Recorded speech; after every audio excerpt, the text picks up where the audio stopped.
নমস্কার বন্ধুরা, explore with অনুপ্রিয়ার একটি নতুন ব্লগে তোমাদের স্বাগত জানাই।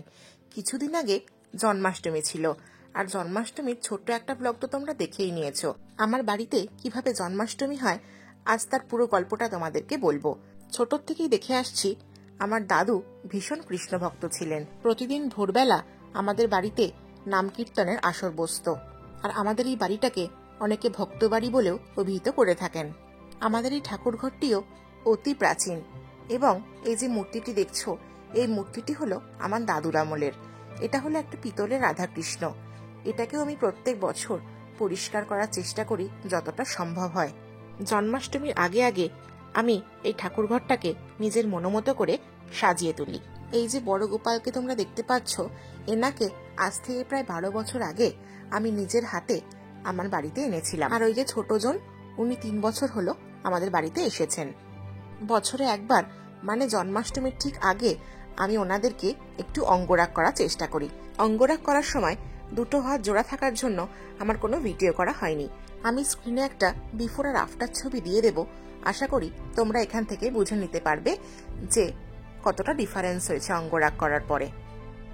1 বছর ধরে এনাদেরকে শুধু চান করানো হয়, কোনো রকম পলিশ বা চোখ আঁকা সম্ভব হয় না এই 1 বছরের মধ্যে। তাই জন্মাষ্টমীর আগের দিন যতটা সম্ভব হয় আমি এনাদেরকে একটুখানি চকচকে করে তোলার চেষ্টা করি। এখন তোমরা যে ভিডিওটা দেখছো সেটা হলো জন্মাষ্টমীর দিন সকালে। আমি পরিষ্কার জলেই প্রতিবার গোপালের চান করাই। দুধ দিয়ে আমি কোনো বছরই গোপালকে স্নান করাই না। এই যে দেখছো, পরিষ্কার জলে তুলসী পাতা দিয়ে আমি গোপালকে প্রথমে চান করিয়ে নিই। তারপর শুকনো কাপড় দিয়ে ভালোভাবে গোপালদেরকে মুছে ওনাদের একটুখানি গা হাত পা টিপে দিই।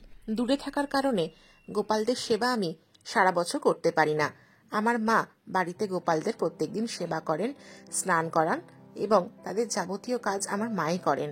আমি বছরে এই একবার গোপালদের যেটুকু পারি একটুখানি সেবা করার সুযোগ পাই। হয়তো গোপালই চান যে তাদের এই স্পেশাল দিনটাতে আমি তাদের সাথে থাকি এবং তাদেরকে একটু সেবা করে সুন্দর করে সাজিয়ে তুলি। গোপালের ইচ্ছাতেই হয়তো সব হয়, তাছাড়া হয়তো আমরা কিছুই করতে পারবো না। দেখতেই পাচ্ছ, ছোট গোপালের সাজ কমপ্লিট হয়ে গেছে, এবং এই যে দেখছো পদ্মের মতন একটা আসন, সেটাকে আমরা ইসকন থেকে একবার কিনে এনেছিলাম। ওর ওপরে গোপালকে সুন্দর করে সাজিয়ে বসিয়ে দিলাম। এবার হলো বড় গোপালকে সাজানোর পালা। সকালে পরানোর জন্য বড় গোপালের একটা পিঙ্ক কালারের জামা কিনেছিলাম। দেখতেই পাচ্ছ তোমরা, জামাটার রংটা কিন্তু খুবই মিষ্টি ছিল, আর গোপালকে পরে দেখতেও খুব সুন্দর লাগছিল। সুন্দর করে সাজিয়ে দেওয়ার পরে আমি ওনার সিংহাসনে ওনাকে বসিয়ে দিলাম, এবং জামাটা একটুখানি গোল করে ছড়িয়ে দিয়েছিলাম যাতে করে দেখতে আরো সুন্দর লাগে। আর দেখতেই পাচ্ছ, দুটো সাদা ফুল আমি কানের দুপাশে লাগিয়ে দিয়েছি। পাগড়িতেও দিয়ে দিয়েছিলাম একটা সাদা ফুল। সব মিলিয়ে আমি যেন গোপালের দিক থেকে চোখই সরাতে পারছিলাম না।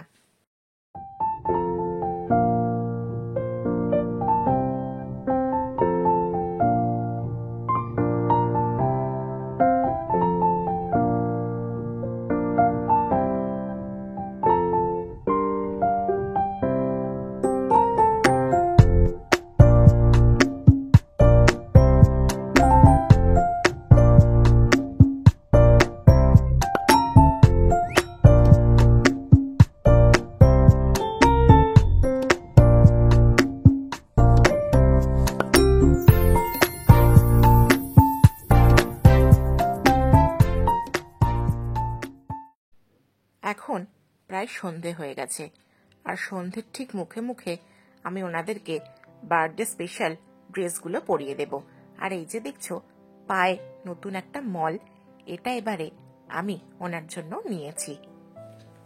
আগেও একটা মল ওনার ছিল, কিন্তু সেটা অনেক বছরের পুরনো হয়ে গেছে এবং একেবারেই কালো হয়ে গেছে। সেই জন্য এই নতুন মলটা ওনাকে এবারে জন্মদিনে আমি পরিয়ে দিয়েছিলাম।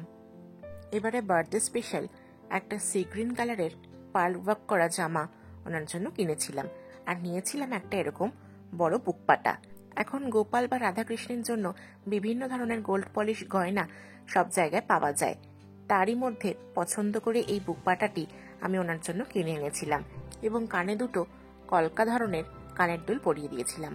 আর প্রত্যেক বছরের ন্যায় এবছরও আমি এনেছি ফুলের মুকুট। যতই পাগড়ি থাকুক না কেন, জন্মাষ্টমীর সন্ধেবেলা এই ফুলের মুকুটটা কিন্তু মাস্ট। আমি প্রত্যেক বছর এই ফুলের মুকুট ওনার জন্য এনে থাকি। এই যে দেখতেই পাচ্ছ, সাজ পুরো কমপ্লিট হওয়ার পরে আমি ওনাকে সিংহাসনে তুলে দিয়েছি। আর এবারে নিয়ে এসেছিলাম একটা বেলকুঁড়ির মালা, যেটার গন্ধ প্রচন্ড সুন্দর ছিল এবং পুরো ঠাকুর ঘরে মম করছিল এই বেল ফুলের গন্ধ। আর তার সাথে গাঁদা ফুলের এই পিছনে যে ডেকোরেশনটা করেছিলাম, সেটা মিলিয়ে একটা দুর্দান্ত পরিবেশ সৃষ্টি হয়েছিল ঠাকুর ঘরে। এই যে দেখতে পাচ্ছ, আমাদের ছোট্ট গোপালও তৈরি হয়ে বসে গেছে। এইবার দুজন গোপালেরই আমি একই ধরনের ড্রেস কিনেছিলাম। দুজনের জামাই দেখো সি গ্রিন কালারের, আর যেটাতে একটা আলাদাই সুন্দর দেখতে লাগছিল দুজনকে। আর এই যে দেখতে পাচ্ছ রাধা কৃষ্ণ, ওনাদেরকেও সুন্দর করে সাজিয়ে বসিয়ে দিয়েছিলাম।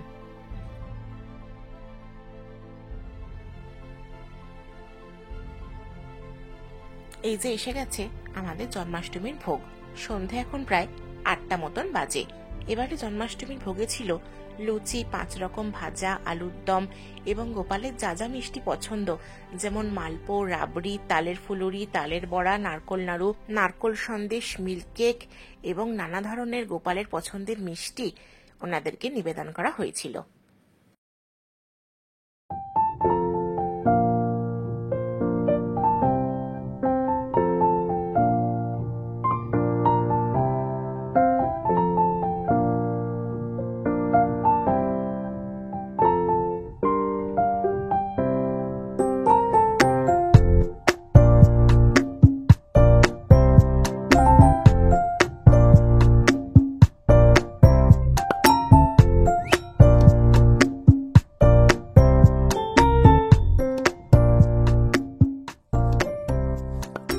এবার শুরু হয়ে গেল আরতি করা।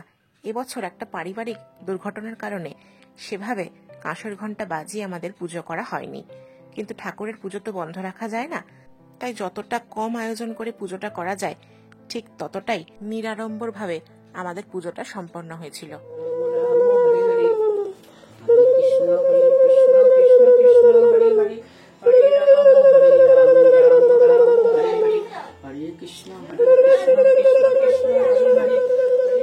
পুজো সম্পন্ন হওয়ার পর বাড়িতে যে মানুষগুলি ছিলেন তাদের মধ্যেই গোপালেরই কিছু প্রসাদ বিতরণ করা হলো। প্রত্যেক বছর জন্মাষ্টমীর দিন আমাদের বাড়িতে একটা বিশেষ আয়োজন করা হয়। বেশ কিছু মানুষ এই দিনটাতে আমাদের বাড়িতে নিমন্ত্রিত হন, কিন্তু এই বছর সেই আয়োজন ছিল খুবই সামান্য। বাড়ির লোকেরা এখন প্রসাদ গ্রহণ করছে। এইভাবে আমাদের জন্মাষ্টমীটা ছোট করে ঘরেই পালন হলো। আশা করি তোমাদের আজকের ভিডিওটা দেখতে ভালো লেগেছে। ভিডিওটা যদি ভালো লেগে থাকে তাহলে লাইক, কমেন্ট এবং সাবস্ক্রাইব করে পাশে থেকো। গোপালের কৃপা তোমাদের সবার উপর বর্ষিত হোক এবং তোমাদের সবার উনি মঙ্গল করুন, এই প্রার্থনা করি। পরবর্তী নতুন কোনো একটা ভিডিও নিয়ে খুব তাড়াতাড়ি তোমাদের সঙ্গে দেখা হবে।